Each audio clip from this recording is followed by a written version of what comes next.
welcome. You are watching the Times of India, and with us live and exclusive is Sundar Pichai, the CEO of Google, now at the Kharagpur railway station where he's just come back for a homecoming after 23 years. That he studied in. Sundar, this is also the railway station where you used to come on the Coromandel Express to Chennai. Tell us about that. It's a long journey. It was always exciting because this is where I would catch the train to go back home. Didn't have a reservation always, so I had some fun experiences. But it's incredible to be back in the same railway station. As you know, it's a very, very long railway station. So I have memories of walking with my luggage and lugging it for long distance. It's good to be back here. Seeing the Wi-Fi coverage here is pretty amazing. The fact that we could take a place like this and get high-speed connectivity, which is really easy. It's been incredible to see. This is one of the 400 railway stations that you promised that Google will put free Wi-Fi connectivity for. How many have been completed so far? We set out a timeline for 3 years, and in the first year we had a goal of the 100 of the busiest train stations, and we have done 110, and we look forward to working and doing more. Right.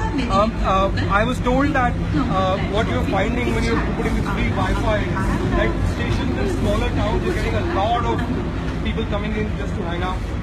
What interesting trends are you seeing from these huge millions of people coming into railway stations? We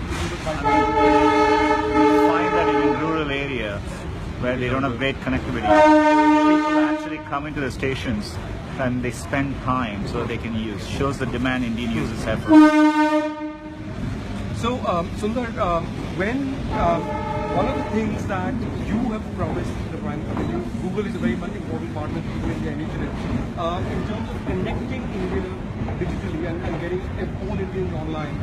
What are the challenges you see ahead of yourself? I think really we want to enable affordable smartphones. We want to bring the price points down. We want to see better connectivity that's beginning to happen in India.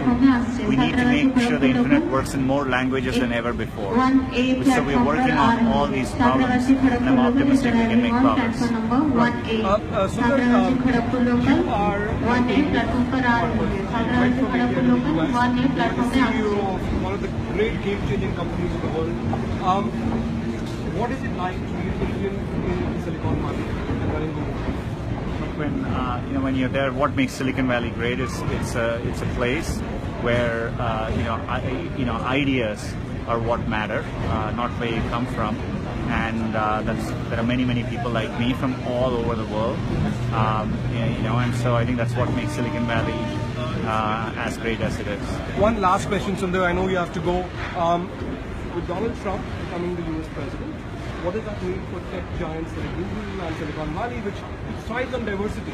So what does Donald Trump's presidency mean for you and companies like yours? The administration is, the transition is going to happen. We look forward to working with the incoming administration like we've always done. And, I think there'll be good initiatives which we as a tech sector can do to improve the economy in the US. Right. And so on. So thank you. Thank you. Thank you very much, Sundar. Well, that was Sundar Pichai joining us live from the Kharagpur railway station, and we will be tracking him through the day as he goes around Kharagpur. Thanks very much for watching. Keep watching the Times of India.